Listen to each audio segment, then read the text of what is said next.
Estados Unidos se prepara para las elecciones legislativas de medio término el próximo 3 de noviembre, es decir, dentro de 6 meses. Comicios en los que los ciudadanos tendrán la oportunidad de reequilibrar el poder en ambas cámaras del Congreso, hoy controladas, como saben, por la mayoría republicana.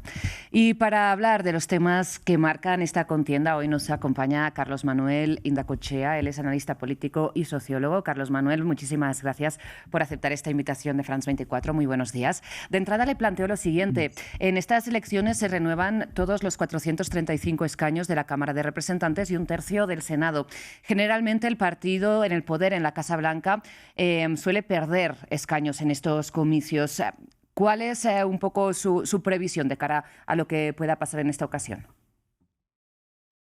Respecto a la Cámara de Representantes, creo que la pérdida va a ser bastante mayor que como ha ocurrido en otras ocasiones a medio término. La impopularidad de Trump determina eso, está en este momento por debajo del 35% de aprobación. Y lo que eso quiere decir es que su partido va a perder elecciones en lugares incluso en donde no estaba previsto, ¿no? El problema no es solo la impopularidad de Trump como presidente republicano, sino que ha gobernado demandando el servilismo, dicen lealtad, pero no es lealtad, es el servilismo de otros dirigentes políticos del partido, de manera que ninguno de ellos tiene vida propia y dependen de la popularidad o falta de ella de Donald Trump. En cuanto al Senado, se creía que era más difícil que los demócratas fueran a ganar una mayoría, siendo que la renovación es de un tercio. Sin embargo, empieza a preverse que quizás también pierdan la mayoría en el Senado y, en consecuencia, el Congreso en su conjunto sea dominado por los demócratas. No tanto como para que sea posible impugnar, lo que llaman impeach a Trump, y luego destituirlo. No va a haber 67 votos en el Senado para destituir a Trump. Pero de todas maneras lo paraliza en el sentido de legislación, y lo que es más, el conjunto de las comisiones investigadoras pasan a ser presididas por demócratas y en consecuencia muchos funcionarios del gobierno van a ser llamados a responder por sus actos o por obedecer al jefe de Estado. Carlos Manuel, le pregunto si ¿podría Donald Trump seguir adelante con su agenda política a base de orden presidencial? Porque es un instrumento que hemos visto que ha utilizado mucho en lugar de pasar la agenda por una Cámara, por un Congreso que esté eventualmente, como usted señala, controlado por los demócratas. Bueno, las órdenes presidenciales, que en otros países se llaman decretos supremos o decretos presidenciales, tienen varias limitaciones. Una de ellas es que ya muchas de las órdenes que ha dado Trump son ilegales e inaplicables. Pero además, en este caso, en el caso que los demócratas controlen el Congreso, cada una de las órdenes va a ser contrastada por una anulación desde las cámaras del Poder Legislativo, ¿no? Esto lo que nos propone es una paralización de la acción de gobierno en momentos en que el país está involucrado en una guerra de la que no va a ser fácil salir y acaso no salga en el momento de las elecciones o antes, ¿no?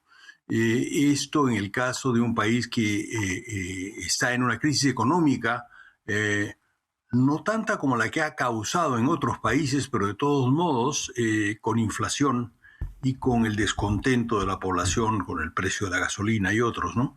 Entonces, la pérdida de las elecciones parlamentarias, que es muy probable, realmente va a reducir el poder de Trump, lo va a poner bajo control y entonces tenemos una serie de sorpresas en el camino, ¿no?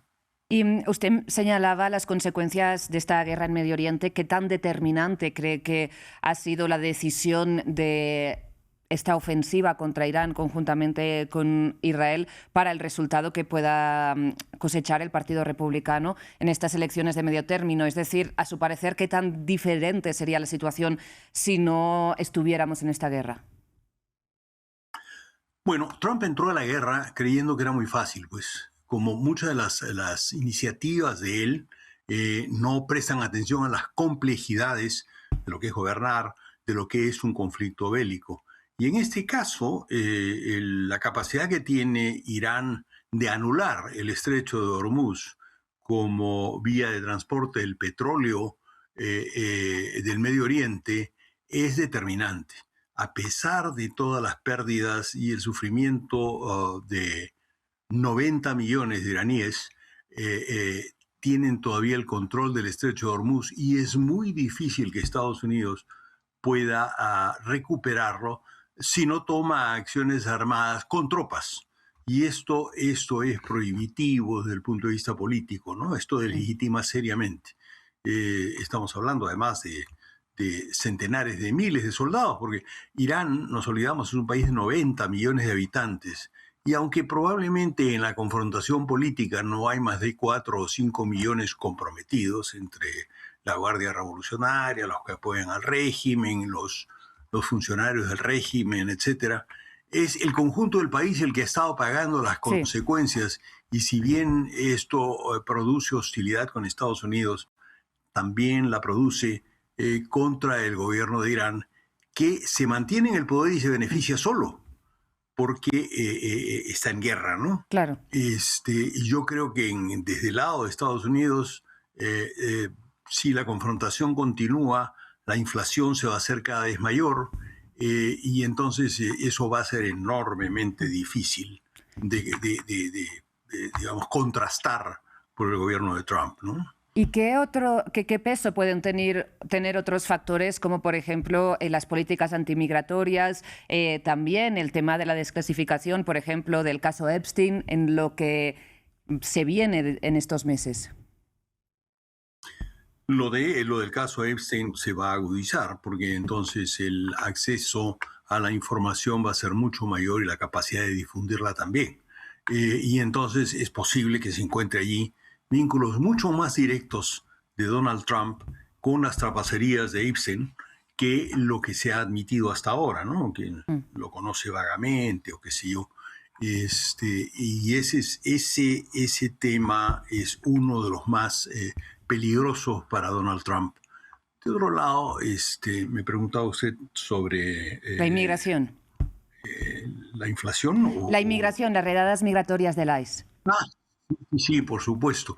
Es muy curioso porque se ha hecho un examen y se ha hecho encuestas sobre la popularidad de políticas específicas. Y aún la política migratoria, que uno creyera que suscita el apoyo de mayorías, tiene un 59% de desaprobación. Es decir, el maltrato ostensible de los migrantes, la confusión de residentes y ciudadanos de los Estados Unidos con migrantes y el maltrato que han sufrido, la muerte de por lo menos 2 ciudadanos norteamericanos a manos de ICE, del grupo policial que se supone debe perseguir a los migrantes ilegales. Todo esto es muy impopular, y no es lo que la gente esperaba cuando se hablaba de una política incluso dura contra los migrantes ilegales. Por lo demás, Estados Unidos ha descubierto que buena parte de los migrantes ilegales son muy útiles y son cruciales a ciertos sectores de la economía, desde las cosechas, ¿cierto?, hasta el cuidado de ancianos. Sí. Entonces, no es tan fácil. Parece fácil, se está expulsando a la gente, pero el país está perdiendo servicios básicos que otra gente resiente, ¿no? Y Carlos Manuel, para concluir, me gustaría preguntarle por algo que ha mencionado usted al inicio de esta entrevista, y es que Donald Trump ha tomado el poder del Partido Republicano exigiendo una gran lealtad entre sus miembros. Sin embargo, estamos viendo cada vez voces más disidentes, ¿no?, de altas figuras del movimiento MAGA, como por ejemplo Tucker Carlson, Joe Kent. ¿Cuál es la situación ahora mismo dentro del partido? ¿Sigue Donald Trump con tanto control? Bueno, no dije lealtad, dije servilismo. Y creo que Donald Trump empieza a perder control porque muchos personajes dirigentes del Partido Republicano saben que no tienen la menor posibilidad en estas elecciones o las próximas si se mantienen como, entre comillas, leales a Trump, siguiendo sus políticas, justificando las cosas que dice, sobre todo cosas en las que Trump se ha mostrado manifiestamente incoherente y que hace que aún en público se dude de su salud mental, ¿no? Sí.